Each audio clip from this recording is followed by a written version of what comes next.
Chers frères et sœurs en Christ, bonjour. Et ce matin, nous nous retrouvons encore devant la parole de Dieu. Et je crois que Dieu va nous conduire certainement. Et donc nous allons prier pour commencer. Père des cieux, merci. Merci de ce que tu nous as donné vraiment ce moment. Les temps où nous pouvons méditer sur la parole, ce sont des temps précieux. Je crois qu'à travers la parole que nous aurons à partager, et cette parole va éclaircir encore nos cœurs et ça va nous permettre de connaître vraiment le cœur de Dieu.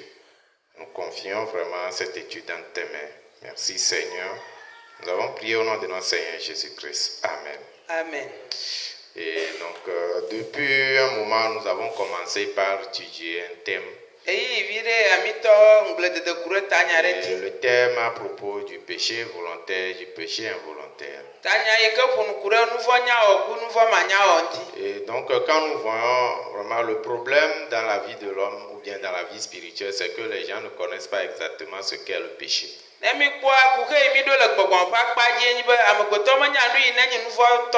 C'est-à-dire que si on ne connaît pas la maladie, on ne peut pas s'affranchir de la maladie.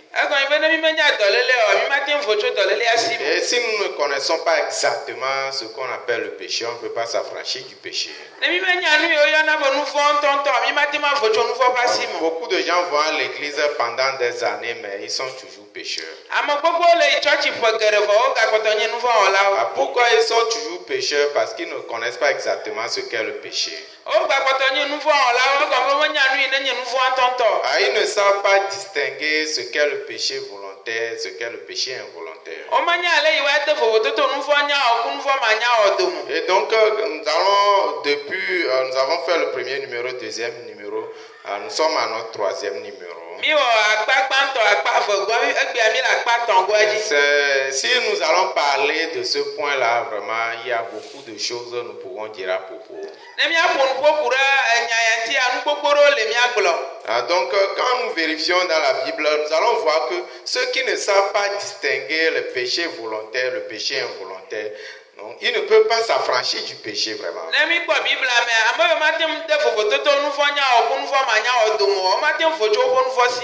Quel genre de péché amène les gens en enfer?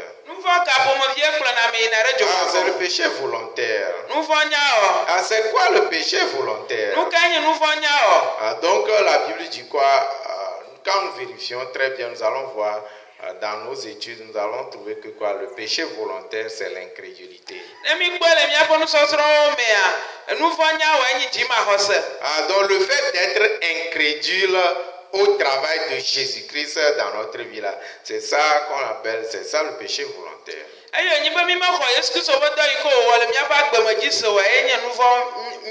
C'est-à-dire que c'est ça qui amène les gens en enfer. Donc quand nous vérifions la Bible dit quoi? Tout péché serait pardonné. Tous les péchés que nous commettons, ce serait pardonné. Donc quand nous vérifions, nous allons voir exactement pourquoi l'homme pêche dans sa vie. Ce n'est pas que moi-même je veux et je pêche, non. C'est parce que nous sommes nés dans le péché, c'est pourquoi nous commettons le péché. Donc quand nous voyons, parce que nous tous, nous sommes nés d'Adam, à cause de ça, nous commettons le péché. Et donc dans ce monde, il y a personne qui a fabriqué lui-même l'adultère, le vol. Il n'y a personne qui a fabriqué ces choses dans sa vie.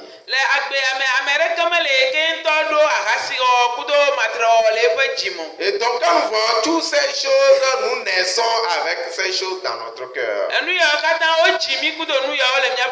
donc c'est pourquoi même si tu t'efforces pour ne pas commettre le péché, on commet toujours le péché. Donc pourquoi? Parce que nous sommes nés avec. Donc nous avons acquis le péché dès la naissance. connaissance. Et donc ceux qui ne savent pas, ils pensent que s'ils s'efforcent, ils peuvent s'affranchir du péché. Ils pensent qu'ils peuvent respecter les commandements. Si je m'efforce, je vais respecter les commandements. Toi qui as le péché dans ton cœur, toi qui as le vol, l'adultère, tout ça là dans ton cœur, comment est-ce que tu peux respecter les commandements?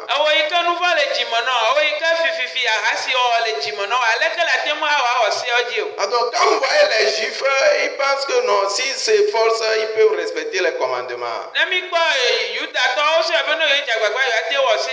Alors Jésus-Christ est venu les expliquer en détail. C'est vrai que tu n'as pas commis le maître en physique. Mais si tu t'es mis en colère contre quelqu'un, ça veut dire que tu as commis déjà le maître. C'est vrai que tu n'as pas commis l'adultère en physique. Mais si tu as vu une femme ou bien un homme pour convoiter dans ton cœur, tu as déjà commis l'adultère dans le cœur. Donc ça veut dire que même si tu t'efforces pour ne pas commettre l'adultère, tu vas commettre certainement l'adultère. C'est-à-dire que même si tu ne l'as pas commis en physique, tu le commets dans le cœur.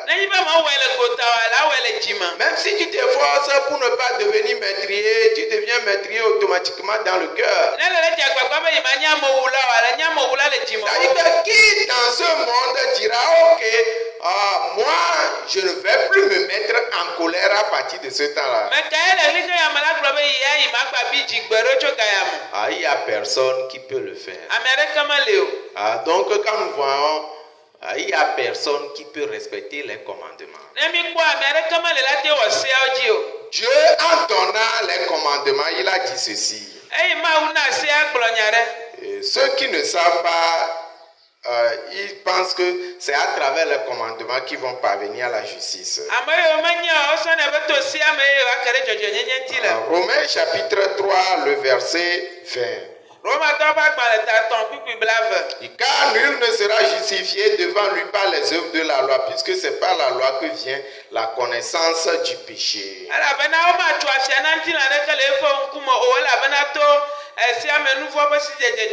Donc Dieu même en donnant la loi, lui-même il dit que personne ne sera juste devant lui à travers la loi.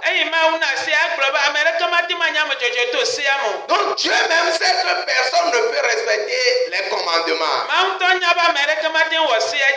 Donc mais si quelqu'un lui-même il est en train de s'efforcer pour respecter les commandements, devenir juste devant Dieu, ça veut dire quoi? Celui-là il ne connaît même pas la parole de Dieu.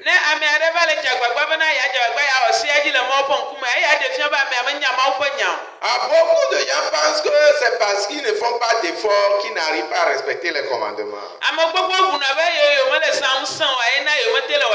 Donc ce n'est pas que tu ne t'es pas concentré, c'est pourquoi non. Déjà à la base, notre cœur est un cœur méchant, tortueux. Alors ce cœur-là ne peut pas respecter les commandements. Donc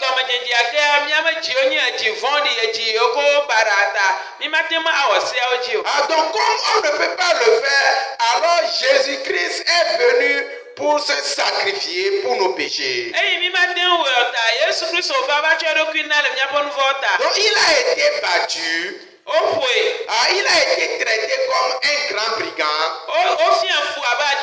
Il a été traité comme un grand adultère.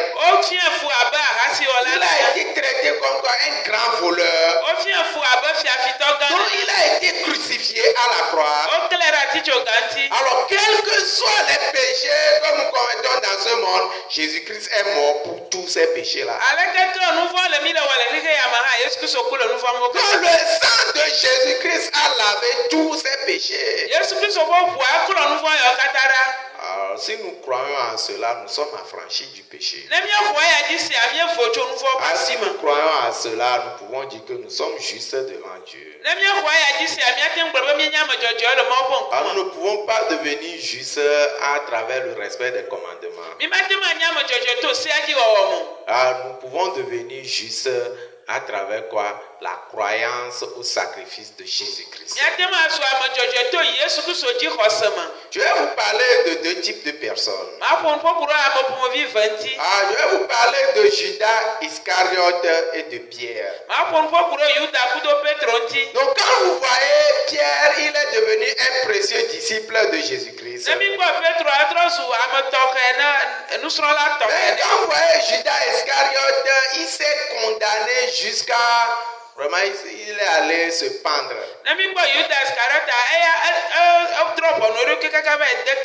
Donc, au moment où Jésus-Christ, lorsque sa mort s'approchait, Jésus-Christ a dit, vous tous là, vous serez un sujet de scandale pour moi. Judas, toi, tu vas me trahir, hein? Mais Pierre, toi, tu vas me renier. Donc quand nous voyons entre Pierre et Judas, qui a commis le péché? Et tous ils ont commis péché. Et tous ils ont renié Jésus. Et tous ils ont trahi Jésus. Donc quand nous voyons, ce n'est pas que Pierre n'a pas commis de péché, c'est pourquoi il est devenu précieux disciple de Jésus. Et Judas, lui, comme il a commis le péché, c'est pourquoi lui, il est allé à la perdition. Ce n'est pas ça. Mais il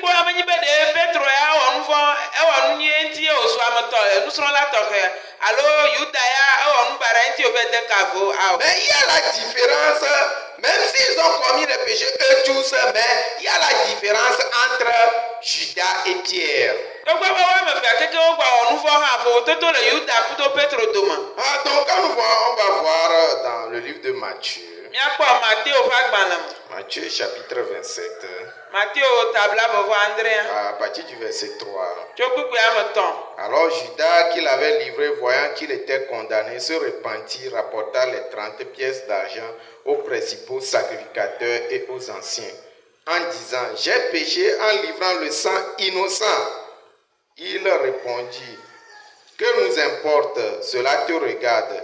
Judas jeta les pièces d'argent dans le temple, se retira et alla se pendre.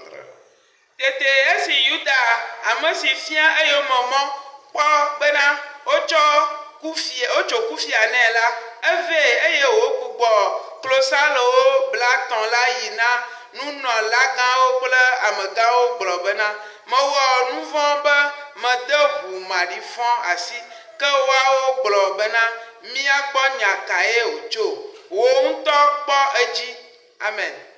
Donc quand on voit ici Judas, après avoir commis le péché, on dit qu'il s'est repenti. Il s'est repenti de quelle manière? Il s'est repenti de ce qu'il a fait. J'ai commis le péché. J'ai livré le sang innocent. Il s'est repenti de ce qu'il a fait là. Le problème, c'est quoi? La condamnation ne quittait pas le cœur de Judas. Donc, jusqu'au point où l'argent même qu'il a reçu, il a retourné cet argent-là. Mais le problème, c'est que la condamnation ne quittait pas le cœur de Judas. Même s'il s'est repenti, il a ramené les 30 pièces d'argent. Mais dans son cœur, il était toujours quoi? Condamné. Il était toujours pécheur. C'est ce genre de repentance que beaucoup de gens font. La repentance de Judas Iscariote. Beaucoup de gens se repentent de ce qu'ils ont fait. mais ils ne s'affranchissent jamais du péché dans leur cœur. Beaucoup de gens se répandent du péché, mais chaque fois, ils disent qu'ils sont des pécheurs. Pourquoi cela? Donc, quand nous voyons quelle est la différence entre Judas Iscariote et Pierre. Donc, Judas, il s'est repenti de ce qu'il a fait. Mais quand on se repent de ce que nous avons fait, nous n'allons jamais pouvoir nous affranchir du péché. Pourquoi? Parce que demain encore, il y aura autre chose que tu feras. Alors finalement, la condamnation n'a pas quitté son cœur. Beaucoup de gens vont à l'église, mais toujours il y a la condamnation dans leur cœur. Ils sont obligés de prier. Ils prient chaque jour pour le péché. Dieu, il faut me pardonner mes péchés. Pour certains même, ce n'est pas suffisant. Ils jeûnent même pour ça. Donc ils sentent beaucoup de douleur pour le péché. Comme Judas aussi a senti la douleur pour ce qu'il a fait. Mais le problème, c'est que la condamnation n'a pas quitté le cœur de Judas. Il était toujours condamné dans son cœur. Donc, il ne pouvait pas s'affranchir du péché. Donc, quand nous voyons, on va voir dans le cas de Pierre. Quand nous prenons le cas de Pierre, Jésus-Christ a dit à Pierre, Pierre, tu vas me renier 3 fois. Pierre a dit quoi? Non, Jésus, je ne peux pas te renier. Non, Jésus-Christ dit non, tu vas me renier 3 fois. Pierre dit non, je ne vais pas te renier. Si à la fin, Pierre ne reniait pas Jésus, si à la fin, Pierre n'avait pas renié Jésus-Christ, alors Jésus-Christ devient menteur ou pas? Jésus-Christ devient menteur. En d'autres mots, le fait que Pierre dise non, je ne vais pas te renier, c'est comme si Pierre fait de Jésus un menteur.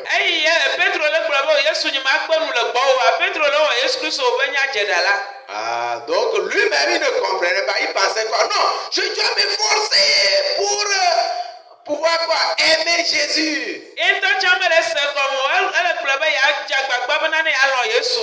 Donc aime ton prochain comme toi-même. Je dois m'efforcer pour aimer Jésus. Donc celui qui aime Jésus, il est prêt même à mourir pour Jésus. Celui qui aime son prochain, il est prêt à mourir pour son prochain. Jésus-Christ, je vais t'aimer jusqu'à la fin. Alors Jésus dit, non, tu vas me renier 3 fois. Alors finalement, Pierre, il a renié Jésus-Christ 3 fois.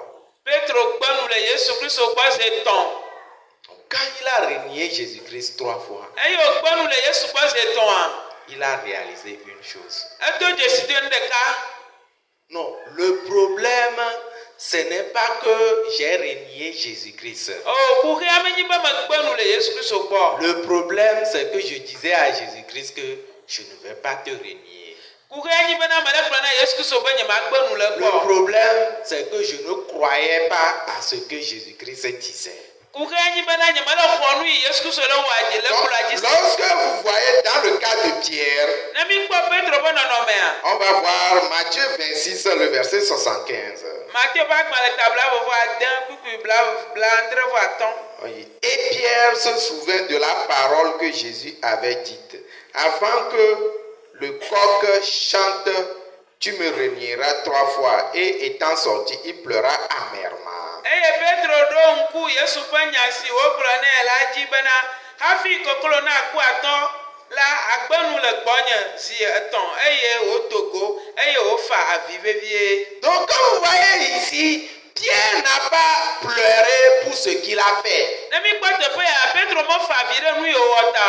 Mais Pierre a pleuré parce qu'il a rejeté la parole que Jésus-Christ avait dite. Efa avi elabena etsɔ nu yi ke nya yi ke Yesu Kristo gblɔ nɛ la da ŋgbe. Donc moi je devais croire à ce que Jésus-Christ a dit. Ame ɖewo la xɔ nu yi Yesu Kristo gblɔ dzi se. Jésus-Christ, il est le maître de tout, il connaît toutes choses. Yesu Kristo nye aƒetɔ na nu sia nu, enya nu sia nu. S'il m'a dit que je vais le renier, alors je vais le renier. Egblɔ nam be magbe nu le yi gbɔ, magbe nu le gbɔ. Donc je devais dire oui à Jésus-Christ. Ame ɖewo la gblɔ na Yesu be Donc quand vous voyez ici, la raison pour laquelle Pierre a pleuré, il n'a pas pleuré pour ce qu'il a fait, mais il a pleuré parce qu'il a refusé ce que Jésus-Christ lui a dit. Ne mi kpɔ teƒe ya nu yi ta Petro fa avi ɖe, ame fa avi ɖe nu yi wòwɔ ta vɔ efa avi ɖe nu yi Yesu Kristo gblɔ nɛ. Mais quand vous voyez dans le cas de Judas Iscariote, Ne mi kpɔ Yuda ƒe ka. lui, il se répand de ce qu'il a fait. Eya etrɔ dzime ɖe nu yi wòwɔ ta. Donc quand vous voyez, vous allez voir que c'est pourquoi Judas Iscariote, il ne s'est pas souvenu de la parole. Emi kpɔ eya ta ene bena Yuda meɖo ŋku Mawu Yesu ƒe nya dzi o. Mais quand vous voyez dans le cas de Pierre, Pierre, il se souvient de la parole de Jésus-Christ. Ne mi kpɔ Petro ƒe akpa dzi, eya ɖo ŋku Yesu Kristo ƒe nya yi wogblɔ nɛ. Donc c'est pourquoi ce qu'il a fait, il est affranchi de ce qu'il a fait même. Eya ewɔ bena nu yi wòwɔ, ekpɔ vovo tso nu yi wòwɔ asi. Donc je dois croire en ce que Jésus-Christ a dit. Ame ɖewo la xɔ nu yi Yesu Kristo gblɔ na ma dzi se. Donc ce que Jésus-Christ a dit, si je le refuse, c'est ça le péché. Nu yi Yesu Kristo gblɔ ne me gbea eye nye nu vɔ̃a. Donc ainsi il a changé son cœur en acceptant seulement ce que Jésus-Christ a dit. Alea ye wòtrɔ eƒe dzi eye wòxɔ nu yi Yesu Kristo gblɔa. Mais Judas Iscariote, il veut se repentir de ce qu'il a fait. Vɔ Yuda ya di be atrɔ dzime le nu yi wɔ ta. Ceux qui ne savent pas distinguer ce qu'on appelle le péché, ils se repentent seulement de ce qu'ils ont fait. Ame yiwo menya le yi woade vovototo nu yiwo na be nu vɔ̃ wɔa, wotrɔna dzime le nu yiwo wɔ ta. Mais quand nous voyons, ce n'est pas que nous devons nous repentir de ce que nous avons fait. Ne mi kpɔ be nyi be miatrɔ dzime le nu yi mi wɔ ta. Mais nous devons quitter l'incrédulité à la croyance. C'est ça. Mi ɖo la dzo le dzimaxɔse teƒe ava Mawu dzixɔse me. Donc, être un avec Dieu, c'est croire au travail de Jésus-Christ. Awɔ ɖeka kudo Mawu enyi be miaxɔ dɔ yi Yesu Kristo wɔa dzi se. Donc alors finalement, lorsque Pierre il s'est souvenu de la parole, Enuwa yi Petro ɖo ŋku enya. il s'est souvenu de ce que Jésus-Christ a dit. Eɖo ŋku nu yi Yesu Kristo gblɔ nɛ. Alors il est affranchi. Ekpɔ vovo. Donc à partir de ce temps, Jésus-Christ est revenu, il a rencontré Pierre et tous les autres disciples. Le gaƒoƒo me Yesu Kristo trɔ va eye wòdo ko Petro kudo nusrɔ̃lawo kpɔtɔewo. Jésus-Christ a posé une question à Pierre. Yesu Kristo ɖo bia biabia ɖeka Petro. Pierre, est-ce que tu m'aimes plus que tous ceux qui sont ici? Petro nene lɔm wu ame siwo katã le teƒe ya. En fait, Pierre a renié Jésus-Christ plus que tous ceux qui sont là-bas. Nyateƒe Petro egbe nu le Yesu Kristo gbɔ wu ame yiwo keke le teƒe ma. Donc il devait, s'il se souvient de ce qu'il a fait, il doit dire quoi? Oh Seigneur, pourquoi tu ramènes cette histoire là-bas? Ne ɖo ŋku nu yiwo wòdzi la gblɔ, o aƒetɔ nu katã le gatsɔ nya ya va ma. Seigneur, toi-même tu sais que je ne t'ai pas aimé, non? Aƒetɔ ŋutɔ le nya be nyemelɔ o ɖe. Normalement, c'est comme ça Pierre devait dire. Setia nu nene wòɖo la gblɔe ma. Mais comme il est affranchi de ce qu'il a fait dans son cœur, eye wòkpɔ vovo tso nu yiwo wɔ le eƒe dzimesi mea. il dit, Seigneur, toi-même tu sais que je t'aime. Aƒetɔ ŋutɔ le nya be melɔ oe. Jésus-Christ n'a pas dit, Pierre, tu mens. Non, il n'a pas dit ça. Yesu Kristo megblɔ be meka ye nenye o. Jésus-Christ n'a pas dit, Pierre, tu mens. Non. Yesu Kristo megblɔ be Petro le ɖadze o. Mais Jésus-Christ a dit quoi? Pierre, je te confie mes brebis, il faut les paître. Yesu Kristo gblɔ be Petro metsɔ nye alẽviwo katã na o. Il faut les enseigner. Fia nu wo. Donc Jésus-Christ confie ses brebis à Pierre. Yesu Kristo tsɔ eƒe alẽviwo tsɔ na Petro. Comment Pierre pouvait s'affranchir? Pierre pouvait voir Jésus-Christ qui est crucifié à la croix pour ses péchés. Quand vous voyez dans le livre de 1 Jean, 1 Jean nous dit, 1 Jean chapitre 4, verset 9 à 10. L'amour de Dieu a été manifesté envers nous en ce que Dieu a envoyé son Fils unique dans le monde afin que nous vivions par lui. Et cet amour consiste non point en ce que nous avons aimé Dieu, mais en ce qu'il nous a aimés et a envoyé son Fils comme victime expiatoire pour nos péchés. Amen. 1 Jean 4, le verset 9 et 10.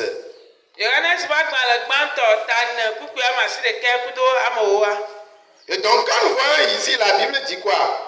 L'amour de Dieu s'est manifesté à nous. En ce qu'il a envoyé son Fils unique dans le monde. On dit cet amour consiste en quoi?